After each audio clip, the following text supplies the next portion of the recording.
सिर्फ उसी को देखता है।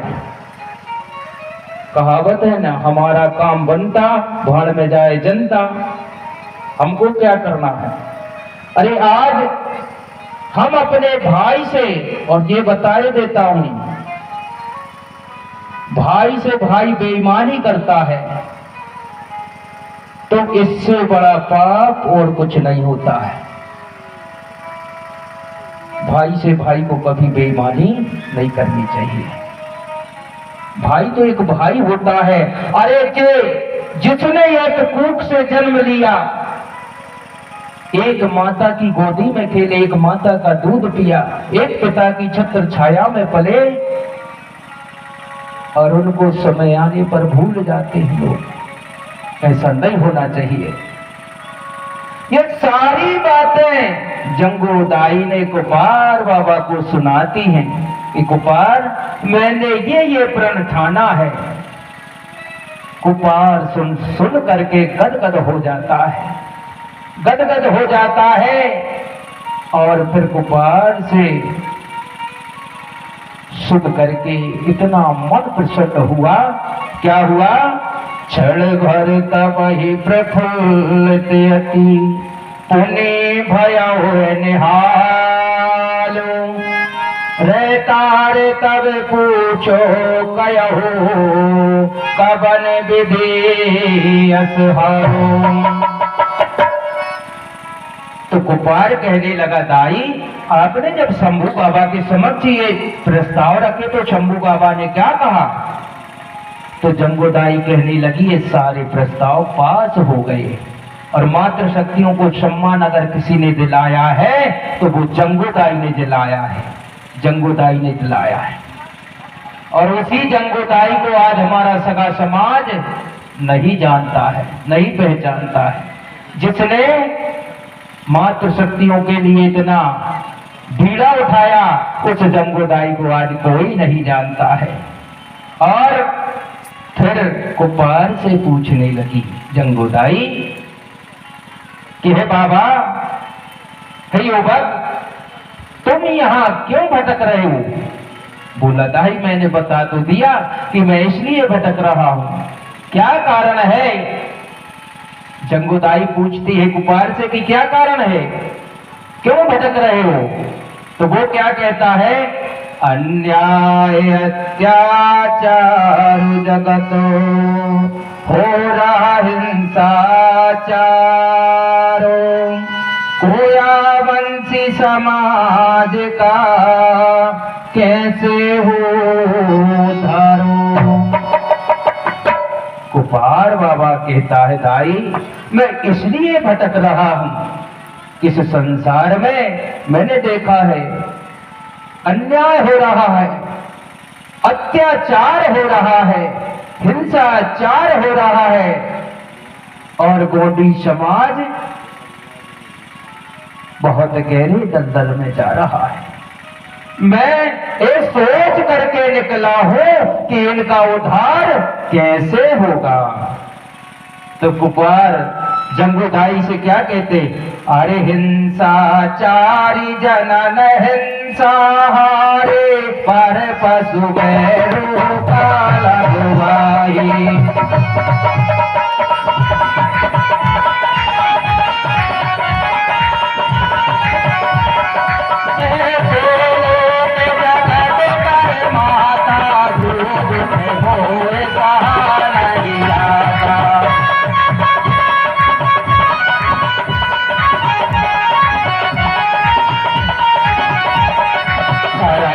चुके अनिति व्यवहारा, पशु सम कर मन हो संहारा।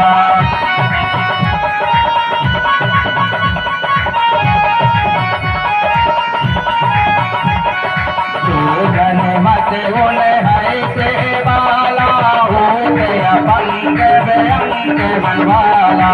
जन मत बोले है से बाला, हो गया पंग होना ही। कुपार बाबा जंगोदाई को बता रहा है कि हे दाई, मैं ये प्रण लेकर के निकला हूं और मैंने बहुत सोच विचार किया और सोच विचार करके मैं घर से निकला हूं। अपने दादा दाई से ये बात कह करके निकला हूं कि इस संसार में हिंसा का आचरण करने वाले लोग मनुष्यों पर हिंसा करते हैं, लेकिन पशुओं पर हिंसा करने से रोक लगाते हैं। लोग अपने भाई पर हिंसा करेंगे लेकिन पशु से हिंसा करने में रोक लगाते हैं। अपनी बहन से हिंसा करते हैं लेकिन पशु से रोक लगाते हैं। अपने माता पिता पर हिंसा करते हैं, रोक जमाते हैं, लेकिन पशु पर हिंसा करने से रोक लगाते हैं। ये आज दुनिया में हो रहा है कि आप उसको मत मारो, इसको मत मारो, चाहे अपने माता पिता को रोज पीटो लेकिन जानवरों को मत मारो। अपने माता पिता को चाहे आप रोज पीटो लेकिन जानवरों को मत मारो। अपने भाई से रोज लड़ो लेकिन जानवरों को किसी भी प्रकार की हिंसा नहीं होनी चाहिए। दुनिया में चल रहा है यही गोपाल बाबा कह रहे हैं कि इस संसार में हिंसा व्याप्त है और इस हिंसा का निचोड़ निकालने के लिए ही मैं यहाँ वन वन में भटक रहा हूं। किसका कल्याण, सगा समाज का कल्याण कैसे होगा। और भी अनीतियां चल रही हैं, जो नाना प्रकार की बीमारी सगा समाज में व्याप्त है, उनका कारण भी है। जो सगे भाई बहन होते हैं वो संबंध बना लेते हैं, इस कारण से इनके बच्चे अपंग पैदा होते हैं, लंगड़े पैदा होते हैं, उनमें कोई शक्ति नहीं होती। इसका कारण ढूंढने के लिए मैं निकला हूं। इस प्रकार से गोपाल बाबा सारा वृतांत जंगोदाई को समझाते हैं।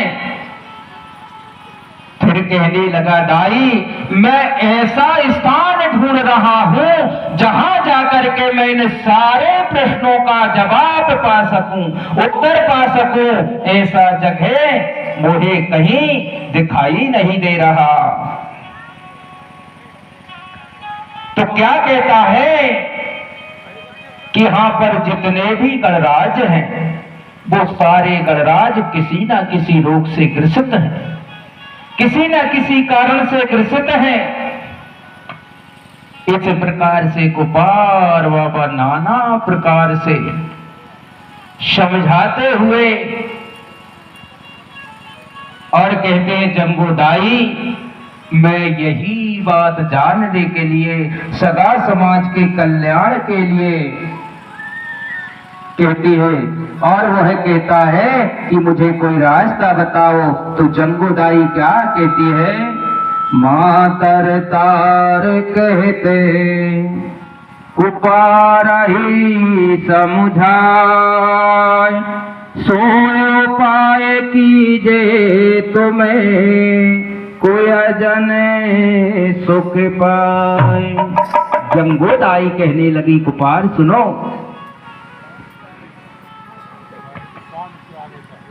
समझ करके कि हे गोपाल तुम वही उपाय करो जिससे मनुष्य सुख को प्राप्त करे, शांति को प्राप्त करे, आप वही उपाय करो। और गोपाल माता रेतार से प्रसन्न होकर के प्रेम पूर्वक कहने लगा, हे माता मैं सेवा का कार्य करना चाहता हूं जिससे पूरे समाज की भलाई हो, जिससे पूरे सगा समाज का कल्याण हो, मैं वही कार्य करना चाहता हूं। तो हे माता अब देरी मत कीजिए, मुझे दुखियों के दुख को देख करके दुख उत्पन्न होता है। हे माता, हे दाई, जो मैं सगा समाज का दुख देखता हूं तो मुझे भी बहुत दुख व्याप्त होता है। इसी प्रकार से गोपाल बाबा, हे माता मनुष्य बहुत कठिन दुख से ग्रसित है, देख देख कर मुझे रहा नहीं जाता। पूरे संसार के लोग रोग से रहत हो, उनके शरीर में तिनका के समान भी बीमारी नहीं होना चाहिए। मैं ये निदान निकालने के लिए निकला हूं। तो कहने लगा दाई मुझे कहाँ जाना पड़ेगा?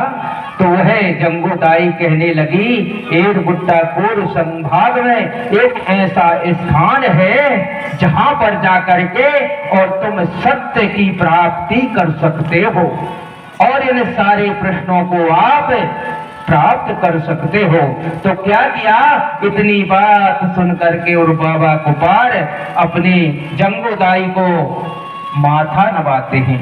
जैसे बाजोहार कर शीश नवाए कर जोर, होए मन मुदित पुनि चले कछार गढ़ की ओर। तो कुपार बाबा इतनी बात सुन करके और जंगूदाई को शीश झुका करके सेवा जोहार वंदन करके और उसी कछारगढ़ की ओर चलने लगे। एरगुट्टाकोर संभाग में कोयली कछारगढ़ है, वहां सुंदर शीतल है, वहां लगता है कि प्रकृति ने शरीर धारण कर लिया है।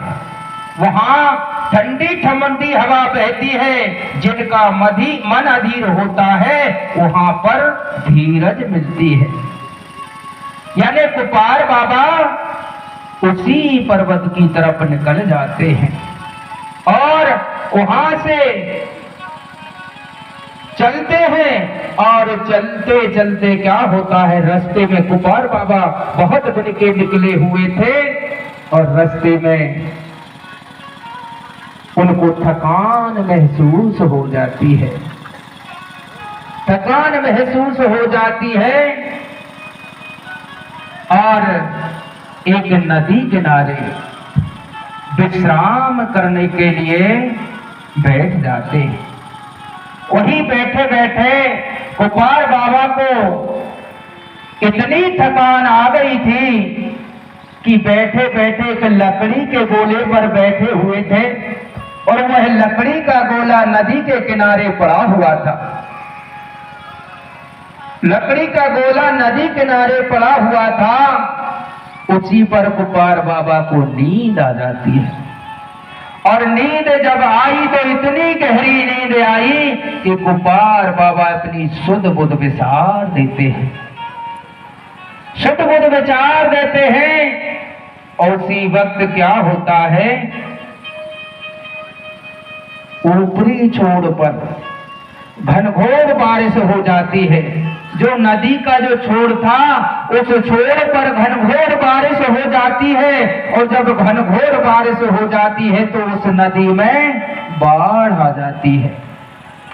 जब बाढ़ आ जाती है तो लकड़ी का जो डूंगा था वह लकड़ी का डूंगा उस बाढ़ के संपर्क में आ जाता है, लेकिन कुपार बाबा को कोई पता नहीं था। और जब वह लकड़ी का गोला पानी में जब चलने लगा और चलते चलते वह लकड़ी का गोला हिलने डुलने लगा, जब वह हिलने डुलने लगा तो कुपार बाबा को और आनंद आने लगा कि अब तो मैं तो झूले में झूल रहा हूं। फिर तो कुपार बाबा और आनंदमय हो गए, यानी उनको इतना आनंद आने लगा कि मुझे तो आज स्वर्ग मिल गया। यानी सारी सुध विसार दी। जब कुपार बाबा को वो लकड़ी के गोले से पल्लर लगने से जब पानी उसके ऊपर पड़ा तो कुपार बाबा ने देखा कि मैं तो पानी के अंदर हूं। कुपार बाबा ने देखा मैं तो पानी के अंदर हूं। तो कुपार बाबा सोचने लगा कि अब क्या करना चाहिए, अब कुछ ना कुछ उपाय तो करना पड़ेगा। तो कुपार बाबा अपने हाथों को इस प्रकार से पानी को छांटते हैं ताकि मैं इस लकड़ी के टुकड़े को कगर में लगा सकूं, ढी पर लगा सकूं, पार लगा सकूं। कुपार बाबा बहुत मेहनत करते हैं। उसी वक्त शंभू बाबा अमरकोट से भ्रमण करते हुए जा रहे थे तो उस पूर को देख करके और शंभू बाबा वहीं नदी किनारे बैठ जाते हैं, उस पूर का आनंद लेने लगते हैं। आज भी हमारा जब नदी में पूर आता है तो उसको देख करके हमारा भी मन मोड़ता, तो हम भी कुछ देर वहां रुक करके उसका आनंद लेते हैं। इसी प्रकार शंभू बाबा भी वहां बैठ करके वो आनंद ले रहे थे। गौरादाई शंभू बाबा दोनों वहां पर आनंद ले रहे हैं और वह बालक अपने हाथों को हिलाता है, लेकिन गौरादाई की जैसे ही नजर पड़ी कहने लगी शंभू बाबा देखो कोई युवक एक लकड़ी के गोले पर बैठा है और बहता हुआ आ रहा है, उसकी कुछ रक्षा करो ताकि उसको बचाया जा सके। तो देखिए शंभू बाबा नदी किनारे जाकर के बैठते, क्या होता है, अरे नदी किनारे जाए के बैठे शंभू राजा और रानी,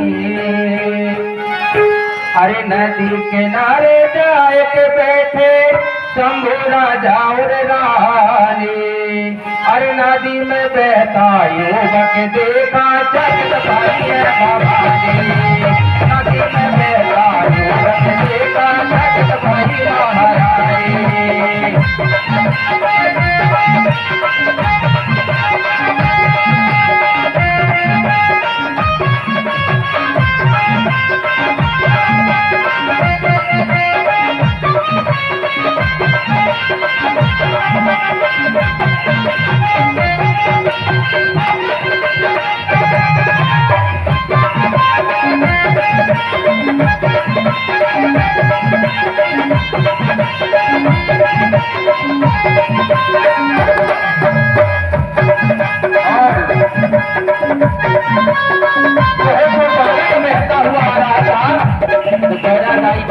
शंभू बाबा से कहने लग गया, शंभू बाबा से गौरा रानी भोली मीठी बारी,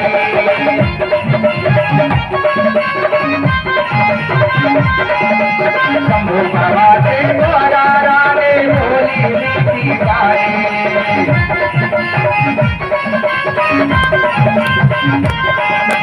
भोली मीठी बारी रे गौरा भोली मीठी बारी।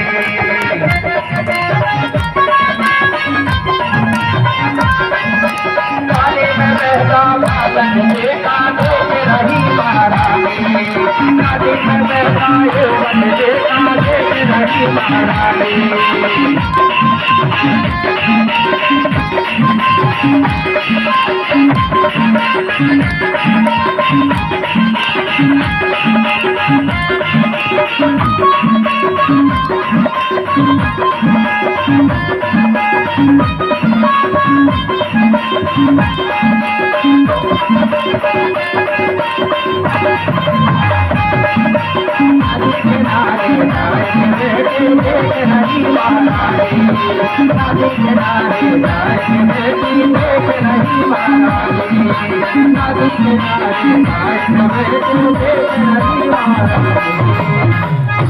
बोलो फड़ा पहनता।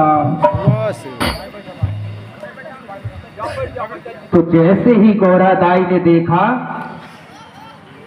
गौरादाई कहने लगी शंभू बाबा देखो कोई युवक उस लकड़ी के गोले पर बैठ करके आ रहा है, उसकी मदद करो, नहीं तो यहाँ पर भंवर पड़ रहा है, अगर इस भंवर में वो आ गया तो फिर उसकी जान बचाना मुश्किल है। शंभू बाबा कहने लगे इनके साथ चलना ही बेकार है, नहीं मालूम इनको क्या क्या दिख जाता है। उसी वक्त शंभू बाबा सोचते ही है कि वह लकड़ी का गोला उस भंवर की तरफ तेजी से बढ़ रहा था। शंभू बाबा जान गए कि अगर इस भंवर के अंदर ये बालक आ गया तो फिर इसको बचाना मुश्किल है। तो क्या करते हैं शंभू बाबा, वहीं से एक पत्थर उठाते हैं और पत्थर उठा करके उस भंवर में मारने के लिए हाथ बढ़ाते हैं तो वह पत्थर पहांदी झाड़ में लग जाता है और तब तक कुपार बाबा उस भंवर में आ जाते हैं। जैसे ही कुपार बाबा भंवर में आते हैं और शंभू बाबा ने जो पत्थर मारा था तो वह पहांदी झाड़ था। पहांदी झाड़ उस समय फूल रहा था, फूल लगे हुए थे, तो उस भंवर में वह पहाड़ी झाड़ से वह फूल टूट करके उस भंवर में गिर जाते हैं। तो आपने देखा होगा कहीं भी कितना भी बड़ा भंवर क्यों ना हो, अगर उस भंवर में थोड़ी सी थाप लग जाती है तो वो भंवर मिट जाता है। तो इसी प्रकार वह पहाड़ी झाड़ से जो फूल टूट करके गिरा उस भंवर में पड़ा तो वो भंवर मिट जाती और शंभू बाबा भी कूद जाते और शंभू बाबा कूद करके और उस बालक को बाहर निकाल लाते, निकाल करके उसको आड़ा डाल देते हैं। शंभू बाबा नाना प्रकार के प्रपंच करते हुए उसके पेट से पानी निकाल देते हैं। यानी शंभू बाबा ने जब तक निकाला था उसके पेट में पानी भर गया था, पानी भर गया था। तो शंभू बाबा ने उसको आड़ा डाल के और उसके पेट से पानी निकाला। पानी निकालने के बाद में वह बालक अचेत अवस्था में चला गया था, बेहोश हो गया था। शंभू बाबा ने नाना प्रकार के प्रपंच किए लेकिन वह बालक को होश नहीं आया। गौरा दाई कहने लगी बाबा कोई चिंता की बात तो नहीं है। शंभू बाबा कहने लगे नहीं, अभी सांस चल रही है, ये बालक अचेत अवस्था में चला गया है और इस अचेत अवस्था से निकालने के लिए अब कुछ ना कुछ तो करना पड़ेगा।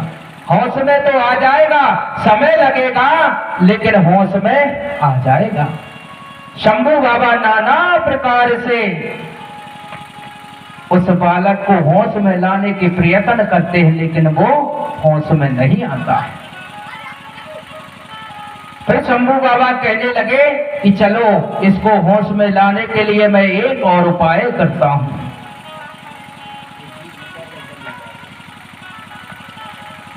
होश में लाने के लिए मैं उपाय करता हूं। तो शंभू बाबा ने बहुत प्रयत्न किए लेकिन वह बालक होश में नहीं आया। फिर शंभू बाबा ने अपनी गोंदाड़ी को निकाला जिसको डमरू कहा जाता है, उस गोंदाड़ी को निकाल करके और शंभू बाबा ने बजाना शुरू किया। बजाना शुरू किया तो उस गोंदाड़ी से जो शब्द निकले तो शब्द कौन से थे? इड़ंग इड़ंग इड़ांग इड़ांग गुड़ांग गुड़ांग इड़ंग इड़ंग डम डम डम डम। यानी शंभू बाबा ने जब उस डमरू को बजाया, बजाना शुरू किया तो जैसे ही कुपार के अंदर, कुपार के कानों से ये बात गुजरती है, डमरू की धुन गुजरती है तो वो भी अपने होठों को फड़फड़ाने लगता है, हिलाने लगता है।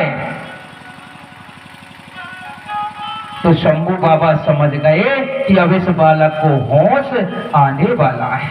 शंभू बाबा फिर डमरू को बजाते गए, उस बालक को होश आ गई, चेतना आ गई। तो वहीं से उस गोंदाड़ी वाणी को सुन करके उस बालक ने गोंडी भाषा का निर्माण किया है। आज भी आप देखना, और ये प्राकृतिक भाषा है। लोग कहते हैं, लोगों ने तो आपको भ्रमित कर दिया है और हम भ्रमित होते भी जा रहे हैं। जो भाषा जो निकली है, जो गोंडी भाषा जिसको हम कहते हैं, ये हमारी मातृभाषा है। हम उसी से तो दूर हो गए हैं और अपने जो भाषा रूपी माता है और धर्म रूपी पिता है, इन दोनों से हम कट गए हैं। इसी कारण से हमारी ये दुर्दशा है। तो शंभू बाबा की उस गोंदाड़ी को सुन करके और कुपार बाबा ने वहीं पर शब्दों का निर्माण किया। अरम, अबोध, अबोध हम, अना, अना मैं। इस प्रकार से उसने इन शब्दों का छंदी विच्छेद किया और वहीं से शंभू बाबा ने उस भाषा को सदा समाज में प्रतिपादित करवाया।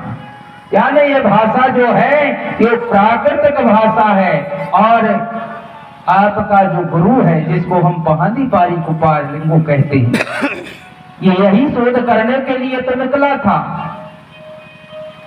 और ये शोध हर चीज का शोध कर लेता है, लेकिन उसको हम सुनेंगे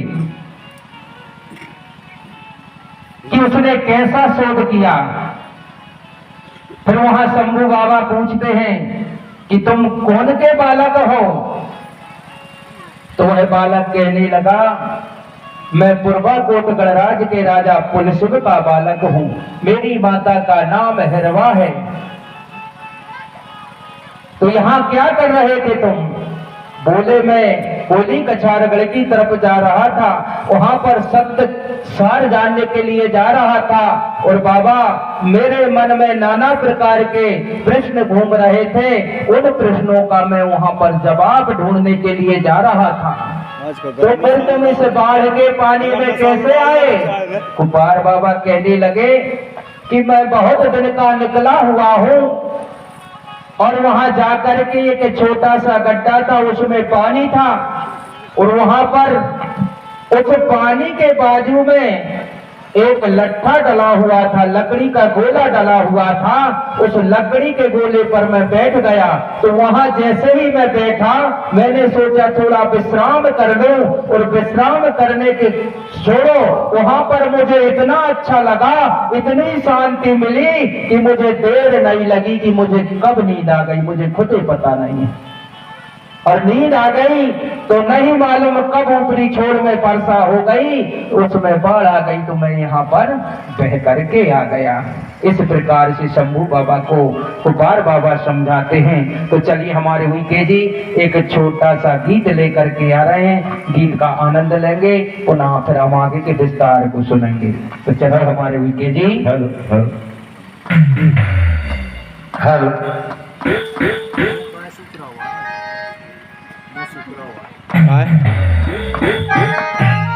काम तो करो, धूप ज्यादा है।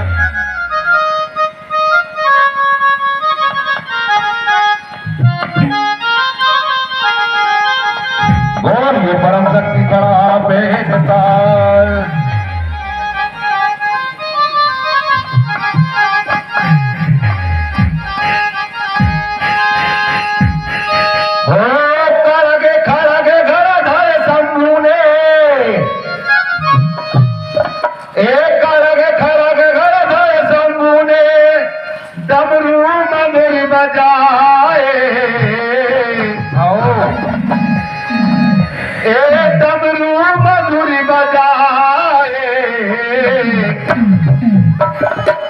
लिंगों को पारे होश में आए, सुर को जन्म पे गाए।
भैया हाथ उठाकर कैसे हाथ उठाकर सेवा सेवा, अरे हाथ उठाकर अपन कोई वैसी है, हाथ उठा के ऐसा करना चाहिए। देवा देवा हाथ उठाओ हो जाएगा, उमदा से उठाओ भैया।